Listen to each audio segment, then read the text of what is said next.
আমি শ্রাবণী, আপনারা দেখছেন শ্রাবণীর রান্নাঘর। আজকে আমাদের রেসিপি কলার ডালের খিচুড়ি ও বেগুন ভাজা। এই শীতে খুব অল্প সময়ের মধ্যেই যদি লাঞ্চে বানিয়ে ফেলতে পারেন এই রকম গরম গরম খিচুড়ি ও বেগুন ভাজা, তাহলে আর কি চাই। চলুন তাহলে ভিডিওটি শুরু করা যাক। খিচুড়ি রান্না করার জন্য প্রথমেই 500 চাল নিয়েছি।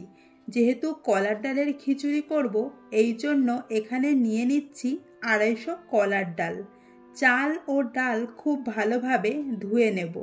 এটি ধুয়ে নেওয়া হয়ে গেছে। এবার এটিকে সাইডে রেখে কড়াইতে বেশ কিছুটা তেল গরম করে নিচ্ছি। 6টা শুকনো লঙ্কা ও 2টো তেজপাতা হালকা ভেজে এর মধ্যে দিয়ে দিচ্ছি 1 চামচ 5 ফোড়ন। আবার কয়েক সেকেন্ড ভাজবো। এবার 1 চামচ আদা দিয়ে দিচ্ছি। 1 মিনিট মতো ভেজে এর মধ্যে দিয়ে দিচ্ছি ধুয়ে রাখা চাল ও ডাল। এভাবে ছেঁকে তুলে দেবেন, তাহলে জল থাকার কোনো সম্ভাবনা থাকবে না।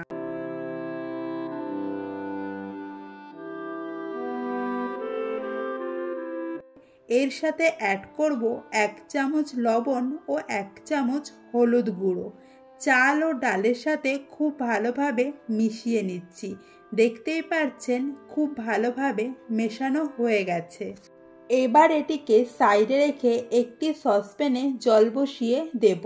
আমি এই কাপের 4 কাপ চাল নিয়েছিলাম, তাই এই কাপেরই 10 কাপ জল এখানে নিয়েছি। এভাবে জলটা মেপে নেবেন, তাহলে জল একদম ঠিকঠাক হবে। ঢেকে দিয়ে জলটা গরম করে নেব। দেখতেই পাচ্ছেন জলটা হালকা গরম হয়ে গেছে। এবার এর মধ্যে ভেজে রাখা চাল ও ডাল দিয়ে দেব। একটু নেড়ে দেব। 6 থেকে 7টা কাঁচা ও পাকা লঙ্কা মিক্স করে পেস্ট করে রেখেছিলাম, সেটি এখানে দিয়ে দেব। আরও একবার সব কিছু মিক্স করে ঢাকা দিয়ে কুক করে নেব। 6 থেকে 7 মিনিট পর এখন দেখতে পাচ্ছেন জল কতটা কমে গেছে আর ভাতটাও হয়ে এসেছে। আবারও ঢাকা দিয়ে 4 মিনিট মতো কুক করে এর মধ্যে অ্যাড করব 2 চামচ গরম মশলা। খুব ভালোভাবে মিক্স করে দেব। আর জলটাও প্রায় শুকিয়ে এসেছে। এবার 2 চামচ সরিষার তেল অ্যাড করব। এতে খিচুড়ির স্বাদ হবে দুর্দান্ত। মিক্স করে এভাবে ঢেকে রেখে দেব। এবার কলার ডালের খিচুড়ির সাথে খাওয়ার জন্য বেগুন ভেজে নেব।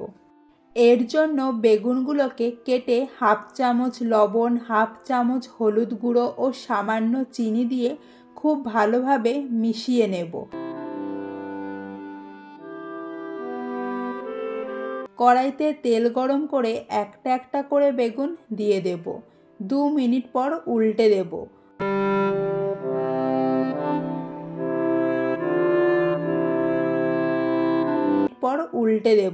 উল্টো সাইডটাও খুব ভালোভাবে ভেজে তুলে নেব। তাহলে এভাবে একদিন লাঞ্চে বানিয়ে ফেলতে পারেন কলার ডালের খিচুড়ি ও বেগুন ভাজা। এভাবে রান্না করলে খিচুড়ির টেস্ট হবে দুর্দান্ত। তাহলে রেসিপিটি কেমন লাগলো অবশ্যই কমেন্ট করে জানাবেন। দেখা হচ্ছে নতুন কোনো ভিডিওতে নতুন কোনো রেসিপি নিয়ে।